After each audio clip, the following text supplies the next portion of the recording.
Hello there. Welcome to our fourth part in this series, the principles of syntropic agroforestry, the fundamental principles of syntropic agroforestry.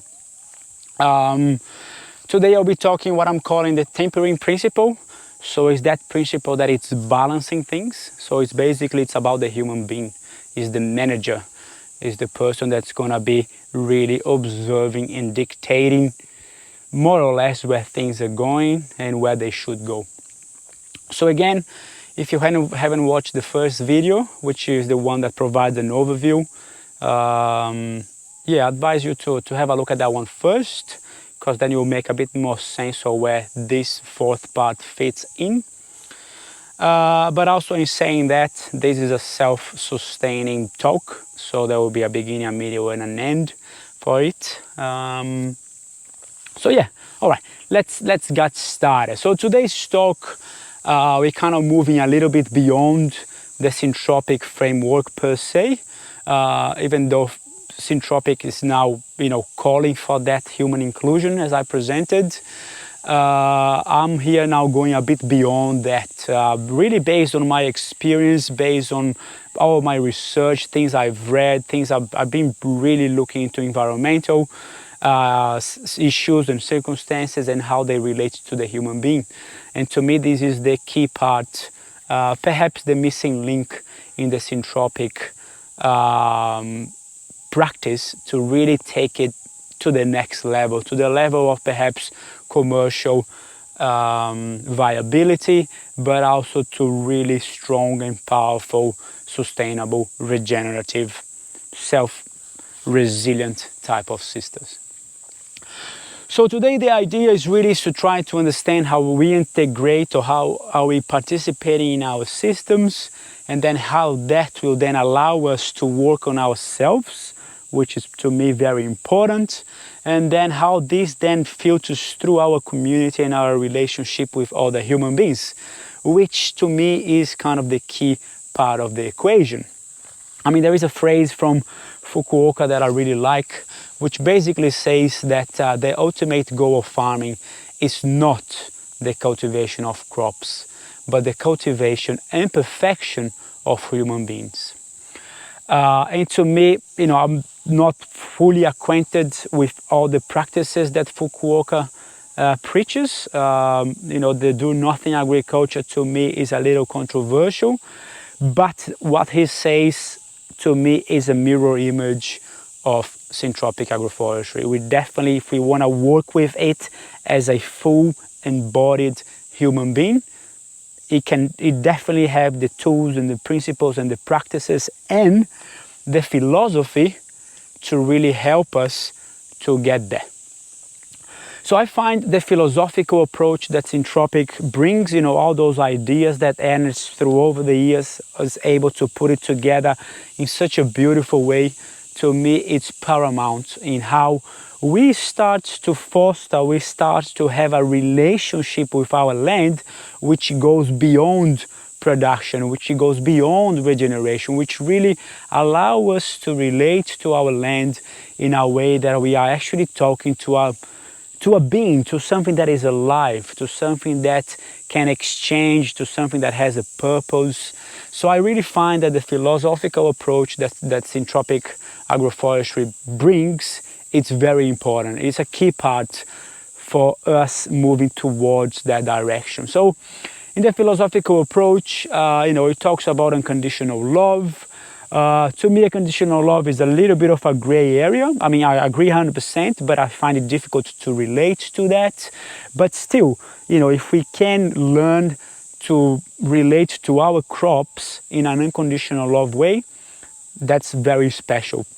Also, looking at that, competition and cooperation dichotomy, again, really allow us to start to observe that there is no competition whatsoever in nature. And that is just a feature of our imagination. Once again, looking at the internal pleasure and how we relate to pests and diseases. So how those beings outside our thought processes but are out there, if we care to pay attention how they are behaving, how they are interacting to each other, our relationships to pest and disease, which, it's one that is really driving our own species to extinction and many others with it. To me, it's really not hard, but at the same extremely hard to deal with pests and disease in a way that we see them as fulfilling a function, fulfilling an immunological function for the planet. So the philosophical approach really allows us to start to go deeper and try to really observe the landscape and really try to understand what are the good, the beautiful things that all those beings that you can see behind me here on the side, that they are doing, what's their work that they are contributing to the evolution of the planet and, indirectly to our own evolution too. So I really like how, moving a little bit beyond Syntropics, how Denis Kloczek brings that idea that, in the past, in our indigenous cultures, we used to be a child of the earth. Basically, the earth was just providing for us through hunter-gathering and other social arrangements. And then slowly, consciousness starts to develop, we start to shift from a consciousness of, I am one with the planet to, a pathway towards individualization. And then we start to bring agriculture, agrarian culture into our society, into our relationship with the planet. And with that, we move from being a child of the planet to kind of marrying the planet. Now there is this interest and this, I have to look after my grains, otherwise the mice might get it. And after years and years of agricultural development and, with agriculture allow us then to develop all the parts of our culture, which is very important because now we have a bit of time to play in winter. But now we kind of reached a stage where, the planet is getting weaker and we need to now become a steward of that planet to really allow it to, continue its journey. Just like a human being develops, in the beginning we are a child, we are provided, and then slowly we achieve, we reach adulthood, we start to produce, we get married, now we have this relationship. Our mother becomes a little bit more distant because we are, focused on the economics and that kind of stuff. But then as mother gets older, gets more fragile, we need to step up and really look after it. So I really like the philosophical approach. I think it's really, really important. It really brings my practice to my heart, allows me to really relate to my systems in a level that goes beyond production and beyond regeneration. It's really about, having a friend and having really a mother and a father out there. So another very important relationship with our systems is that we start to understand the natural laws. And I think the natural laws are something very important because if we start to do something unlawful, then we start to create massive problems, see that genetic modification. And what are those laws? I mean, to me, there is one law which is I always carry with me, which is basically, repetition of the identical is forbidden. That basically allows movement to continue in perpetuity because nature has to move, but nature also moves indirectly. I mean, we have this technological kind of rational, logical mentality where we try to see causes and effects everywhere. But nature doesn't really work into cause and effect because the effect is the cause of something else and it just keeps moving. It's very difficult to pinpoint that this will always happen to that. As times move and things shift, we really need to start to look between the dynamics of the process, what's happening in between the lines, rather than what's being manifested. And for that, we really need to understand those natural laws and those natural processes. I mean, Victor Schauberger says that, to be natural is to be silent, is to be simple, and is to be cheap. So to me, it's really profound, because everything we are doing in our society right now is the absolute opposite.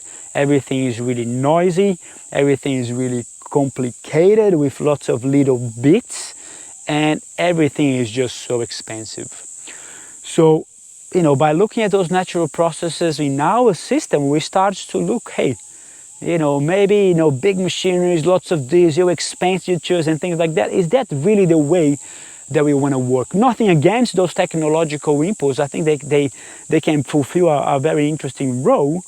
But we have to understand that, natural laws, if we start to work with them, they are a lot more powerful than our technological principles, because, they are living, they are alive, they are able to move, they are able to grow, they are able to really be resilient in a changing climate, in a changing time frame, in a changing framework of consciousness. And really, life, it's created out of the differences, so there is no one regular pathway. It's about having differences in things that life really emerges.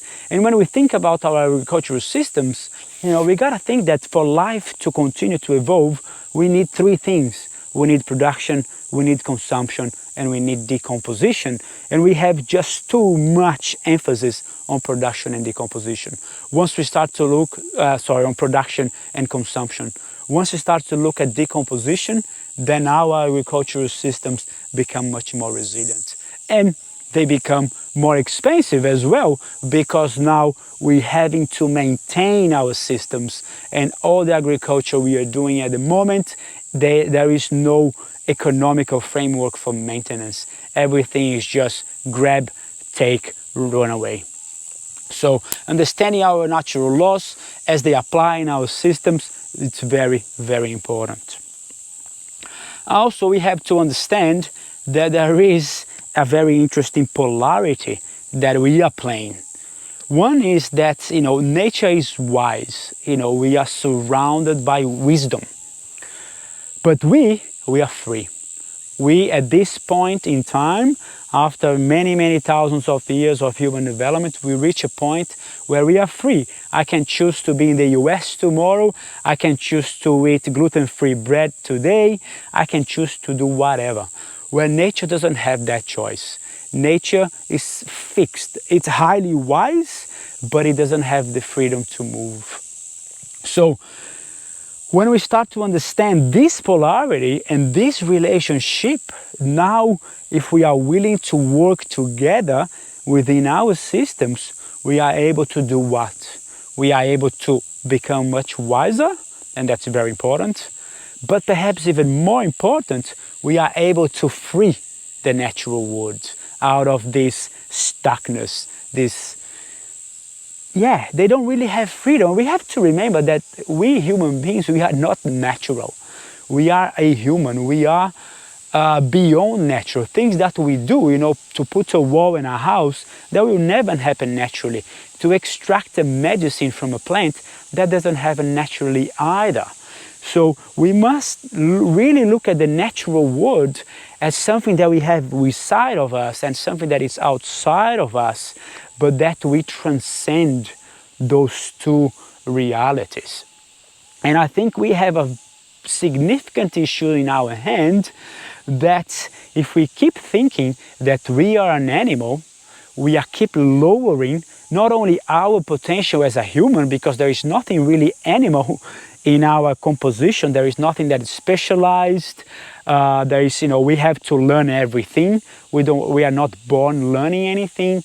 So we stand upright. We have this connection with the higher realms. With the animals don't. They stand horizontally. So we are not animals. We are a layer above. Doesn't mean that we are better or worse. It's just that it means that we are different, and we have to honor that difference, because unless we honor that difference, we're not going to be treating and respecting the animals and the plants and the mineral world with the respect that they deserve. So when we lower ourselves to the level of the animals, then automatically, and you can see in our production systems, we lower the animal to the plant realm. So basically, we forget that they are sentient beings, we forget that they have feelings, we forget that they have movement, and we just confine them, feed them, so we can eat it. And by doing that, we then move the plant realm into the mineral realm, in which now, they are just not even alive. We are just drip feeding their nutrients through salt-based chemicals. We are just spraying everything. So we're not even giving them the gift of life, which they represent life in our planet. And then the mineral world, we don't even consider. We just take it and we rob it and we dig it as if it is just there for the taking. So I think it's very important that we, rise to our level, bring ourselves, bring the whole of humanity up, and with us we bring animals up, the plant realm up, and the mineral up. So we are all standing strong within our positions, within our structure, so we can all help each other and the planet as a macrocosmic being to continue its evolution. So also, as we interact with our system, we have to interact with our land. Our land, we really need to work with it in a very intimate level. It's not a good idea to just go and say, I'm gonna grow this here, that's because the economic model is telling me to do it. No, it's really about looking at our land and understanding what is the aptitude of the land, what is the climate of the land, what's the slope, any microclimates, how does the water flow, how does the nutrition goes, what is the macro role that it has within the ecosystems, what are the challenges that we're gonna have, what are the opportunities that we're gonna get, what are the beings that have been working here to try to move it forward, can we respect them? And really understand how can we move that land forward with us, with it. So it's like an alchemical marriage where we have the land, or the earth, we have the sun and the planetary movement, and then we have the human being really coming together in this three-folding marriage that we have to find a harmony. And that's why I keep banging on that same note, that for Syntropic to really achieve its full potential, the human being must be a key part. The Syntropic system must be human-centric to the highest level.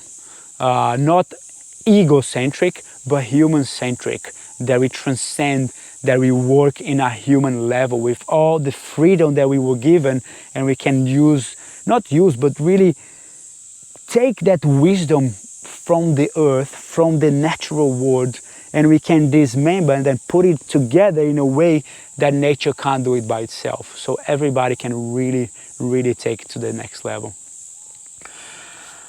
Right, so this approach to me then, it's actually quite amazing how by just trying to work in this one-to-one level with our systems, we are then kind of unconsciously pushed to do work on ourselves. Because once we start to think about cooperation, about unconditional love, about respect, internal pleasures, about all those relationships, we start to ask the same questions to ourselves. And I find this to be kind of the best approach for self-development, because there is always a reward. There is always a radish, there is always a bit of tomato, there is always some corn, and then as we keep moving up in succession, there is always a very tangible reward to continue the journey. So it is an extremely powerful system once we start to move, because let's be honest, we are in a process of individualization.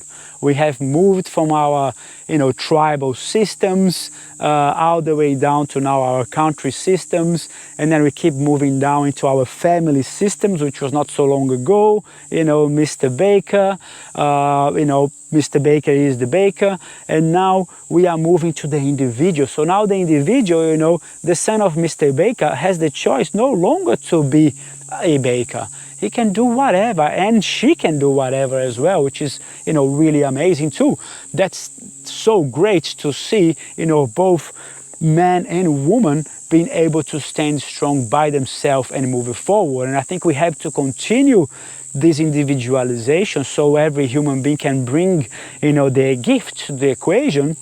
But we have to start turning it in a different direction. We have to start to move towards the collective, but not by going backwards, but by continuing to move forward. And I'll talk a little bit about that later, a bit more. So in this individualization process, we really start to look at our autonomy. What are my needs? Who am I in this equation? And that really helps, because you start to plant things that you never heard, and you start to forge relationships, and you go, I don't know why I don't like this. I don't know why I like that. You start to really ask those questions. What are my aptitudes? What is my level of consciousness? Do I really know what I know? Do I really need to know? Who am I? We need to really go to the philosophical question that man needs to know thyself. And our system then starts to become a reflection of our own. And that's such a beautiful process it's very creative, and it's very tangible, and it's kind of an unconscious process, an unconscious relationship that all of a sudden you start to see yourself in the system, and it's kind of this mirror image.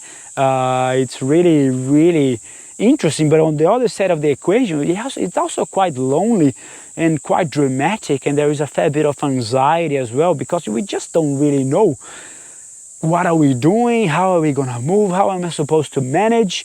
But it's such a nice process that if you just stay, if you just show up, if you just decide to get out of bed and be present, all of those little answers to the big questions, they start to emerge.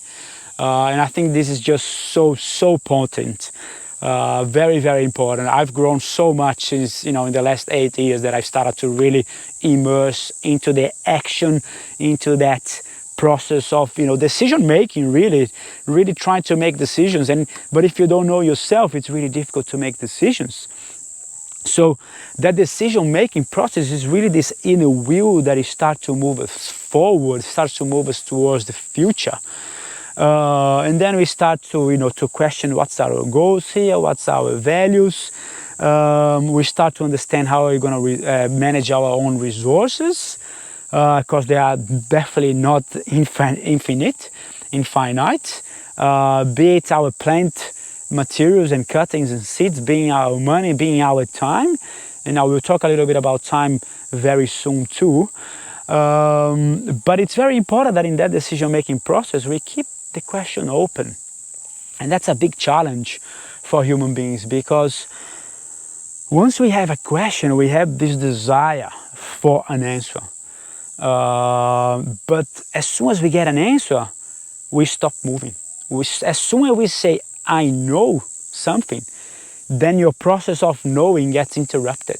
It's quite an interesting polarity here, because as well, if you feel you don't know, then you don't move.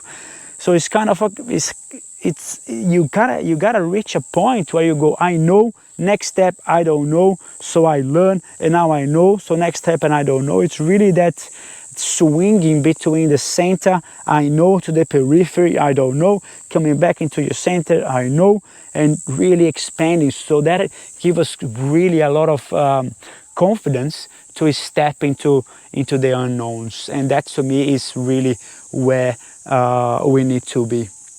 We really need to be comfortable and relax, because we just don't know tomorrow anyway. It doesn't matter how much technology says about tomorrow's weather, it can go anywhere, as we all know. So if we don't know, so why be so anxious trying to know? As long as we show up, we will know when we need to know. So also, the time relationships, I find this the most amazing topic, because we have no idea what time is. It's not easy to really have a strong relationship with time, where we allow time to be itself. We really rush. I find in myself, I really rush on decisions, and I really make decisions that shouldn't have been made. And once you make decisions on a time frame that is not appropriate, then your likelihood for mistakes are much greater. I mean, mistakes are great, so there is no problem in making mistakes. That's how we learn. But some mistakes can be quite costly, and it can drive a lot of anxiety and can disrupt relationships. So really understanding time is an art, and it's something that we need to work with. And there is nothing better than working with our systems to understand time, because time is really where the plant realm is. Anything that is affected by time, it means that it's alive. If you get a rock, you know, it won't really be affected by time. It might be affected by geological time, but that's a different scale. But we're talking about, you know, time, you know, minutes and days and months and seasons and years, that kind of scale of time. Anything that gets affected by that, it means that's alive. And we really need to relate to our system as if it is alive. But once we think about time, we gotta also understand that there is two currents of time. There is a time that comes from the past and move you into the future or push you up forward, but there is a time that is coming from the future into the past, and both meet in the present. And that's why it's so important that we be present in the present. Because then we can bring the times, we can bring our experience, we can bring our thought process that are related to the past, and we can meet that future coming into us, which is, you know, through our limb structure, to our willpower. Then they meet together where? They meet in our heart, they meet in our rhythmical system, in our breathing. So the better we are here, the more we're gonna be understanding time and when to make decisions. We really need to learn to work with our rhythmical system, with our rhythm, with our breathing in and out, and with our heart, boom, boom, boom, boom. Very, very important. And then, yeah, lastly, within ourselves, you know, if I'm not going too crazy here, I hope you are following me, but I want to go to the next level, which is when the human being is really present in the system, our system moves from a time relationship, which is like a 4 dimensions, to 6 dimensions. And here's where syntropy really comes to fruition. So I'm going to try to explain that a bit. It's not so easy, but I hope it'll make sense. I'm really interested to hear from you guys what you think about these 6 dimensions. To me, it makes a lot of sense and help me to understand how to organize things as well. All right, so here we go, 6 dimensions. So, and you can see there is 7 dimensions written, and I'll go through that. So dimension 0, 1, 2, 3, 4, 5, and 6. So what exemplifies the 0 dimension is a point. But a point doesn't actually exist. But a point is the 0 dimension. A number of points then create a line. So line is the first dimension. Once you put a second line, or once you bend a line, so you get into a square or into a circle, now you have the second dimension. So instead of just going like that, now we create a plane. We add another dimension by going up or going down, and we come into what? Into an object, into here represented by the cube. Up to here, there is no life. These are just spatial dimensions. And then we start to add life, and then that moves into what I understand is the plant realm. The plant then starts to have feelings and movement. We get into the animal realm. And then the animal realm then to the next level into the human realm. So basically we're going from imagination, from a point, something that doesn't exist, into a line, you know, left and right, to now we add another dimension, the plane dimension, so we add front and back into the left and right. Then we move into the third dimension, so the cube, the object, up and down. Now that object gets what? Moves in time, it's alive, so we have the plants. Now that movement is not only an external movement, but there is an internal movement, so we have feeling and empathy. So the animals really exemplify that. And then we go into the next level where we have self-consciousness. So there is no animal in this planet that can say, I am a dog, I am an insect, I am a horse. No, they don't have that ability. That's what distinguishes us to them most profoundly. So being a self-conscious being, then it's where we can bring our systems to really the next level and interacting with those, not stopping in time. So we gotta move beyond the plant realm into those other forms, into ourselves and also the animals and the work they do. And we have animals in us, we have feeling and we have empathy. empathy, sorry. So one more stage, so that zero dimension, you know, we can talk the spirit, something beyond in the imagination. And then that spirit, it comes down into an idea. That idea then starts to have a function, to have a purpose. And then that function then gives a form. So now we got into the object. Now that form gets enlivened. We got the plant, so we got the life realm. That life now starts to have an inner life, a mild inner life through feelings. So it's about the astral world, it's about the soul world. And then it goes to the next level where you actually have consciousness of those feelings, where you become an I being. So then I relate this framework into how I try to structure my courses and how I develop myself and how I am developing myself. And it's a pathway that I'm trying to push it to help other people to develop themselves too. So basically, in the first instance, there is nothing to do with me. It's about you being motivated. It's your will action of, you know, why do you want to learn that? And if you are here to learn because you want to save the planet, or because you want to change the mind of your neighbor, or because your mom said so, then you're going to have a problem.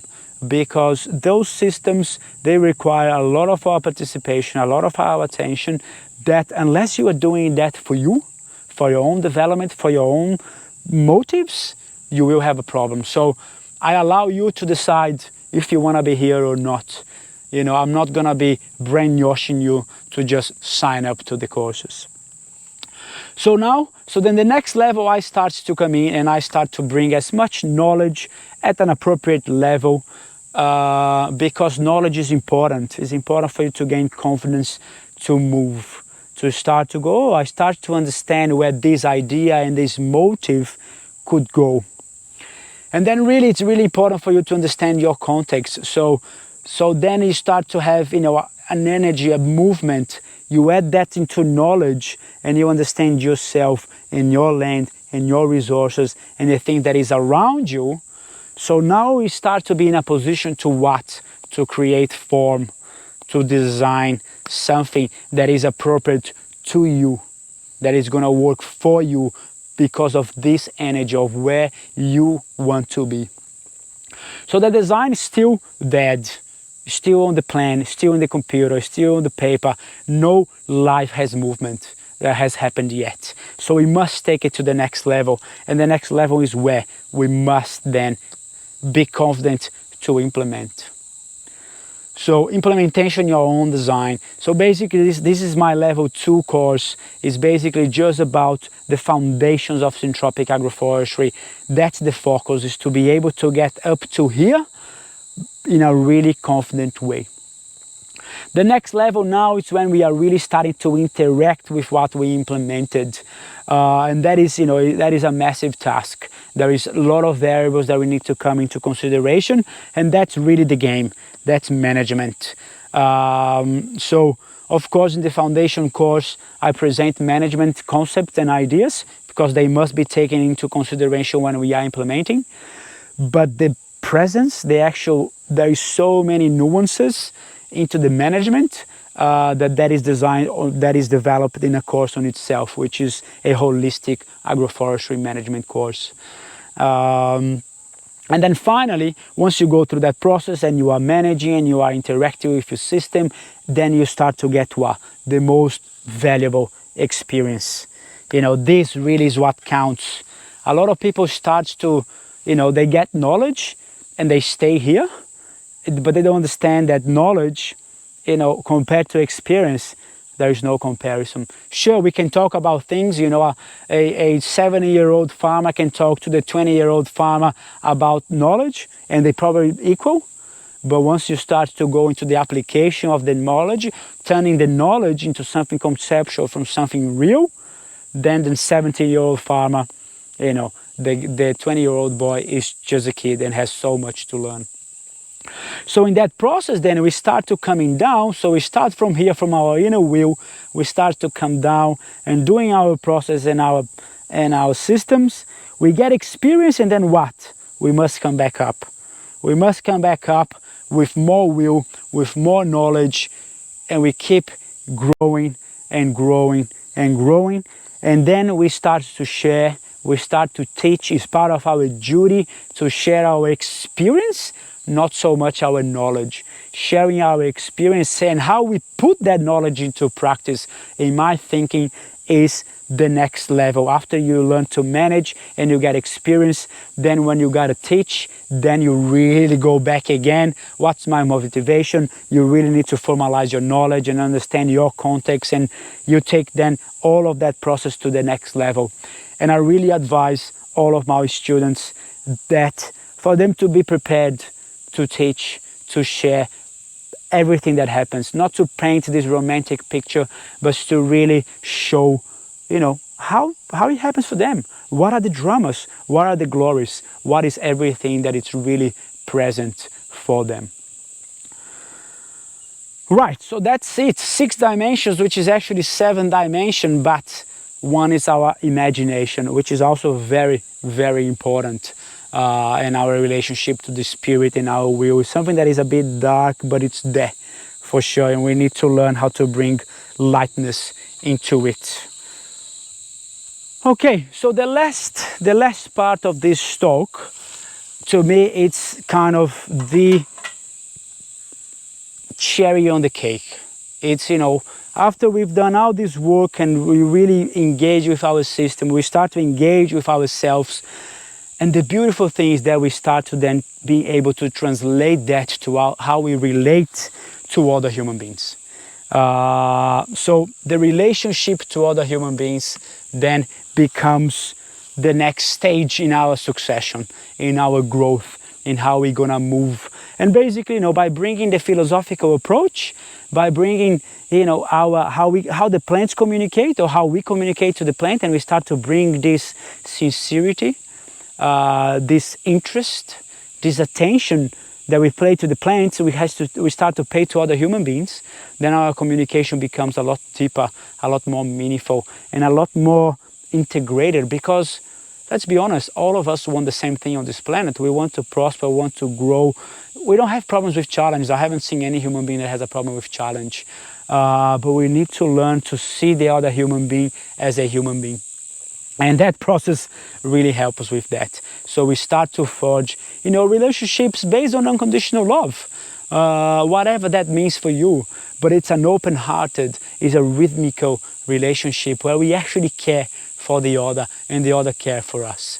And that really starts to unconsciously, subconsciously move from just us having an honest relationship with our systems. It's quite a magical experience, to be honest, and I really experienced that. You know, the more I practice, the deeper I experience that relationship and the power and that desire really to try and acknowledge the other human being and try to work together so we can find a common solution where my needs and that other person's needs are met. It's quite interesting. We're then able to, you know, to work in our different organizational relationships, because we have to. You know, this top-down approach where we used to be a tribe in a country and a family where you had to do some things, you know, for the good of the country, for the good of the nation, you know, that is no longer applicable. Now it's the other way around. You know, the nation needs to support the individual, but the individual needs to behave appropriately too. But it's really a change in consciousness and a change in direction, because what I see is we kind of have come down from being a child to being an adult and now we have to go back up to a collective, but not a collective that dictates what I am or what I should do, but a collective that values who I am and what I have to bring. And the more we can do that, the more prosperous we're gonna be, because look at humans these days. They are just engaged in activities that for them has no meaning. It's just because of the money, it's because of the needs. And imagine those human beings, you know, just prospering and doing things that really excite them. Be whatever it is, you know, it doesn't really matter if that person decides to be a mechanic or a baker or an artist or a teacher or whatever. It's it's all there, but it's bringing this wholeness, this full human being to the activity. The whole society will benefit. It's actually quite simple, but there is really strong structures that are holding us in this position at the moment. But once you start to relate in this way, we start to open up our structures to an organization that is a little bit more alive, a little bit more humane, a little bit more from the inner to the outer rather than the outer to the inner. And once you start to do that, then guess what? The structures that we have that are really holding us stuck, they will start to move because they will start to be alive again. You know, look at our economic model. Our economic model is dead. There is nothing there that is alive. It doesn't care. It does not treat anything alive. It's immoral. But worst of all, it's free. We have a free economy that is immoral. We must shift that. You know, our economy cannot be free. Our economy needs to be fraternal. It needs to have mechanisms that it moves, that it expands and contracts in different positions in accordance to human needs. You know, it's quite bizarre how, you know, the use of interest rates to control inflation and those things is just beyond understanding. It's like you're looking at the temperature and the temperature says that it's too hot, it's 40 degrees Celsius. And the solution that you present is to put the thermometer in the fridge. It's like, sorry? That's what we're doing in our economic model. It's just not working. It's dead. We need to bring life. It needs to be a human-centric economic model. So it needs to be fraternal. It needs to be able to move. With that as well, in our legal and our political structures, which at the moment, you know, our legal structure is very fraternal. Is if you have money, the legal structure is actually so flexible to the point of almost non-existing. And that's not right. You know, our legal framework needs to be equal. Doesn't matter if you are a man, if you are a woman, if you are black, white, yellow, red, if you are rich or poor. If you have a legal structure, it must apply equally to all of them. So again, it becomes a solid structure that supports a living organization. And finally, you know, the third tier in our organization, in our structure, is our culture, is our spiritual relationship, which at the moment, you know, there is this push that everybody needs to be one. It's either this or either that, otherwise we go to war. And that's where we need freedom. You know, humans need their freedom to find their connection to the land, to the spiritual world, and whatever that is for them. So we must shift things. It's really not, I don't think, in my understanding, it's not that we have to start again. It's not that we have to stop. It's not that technology is bad. It's not that economic is bad. It's not that the legal system is corrupted and it's pointless. No, it's really just a matter of shifting directions. At the moment, we are moving toward an entropic system where things are a bit tense and things are dissipating and we are losing energy.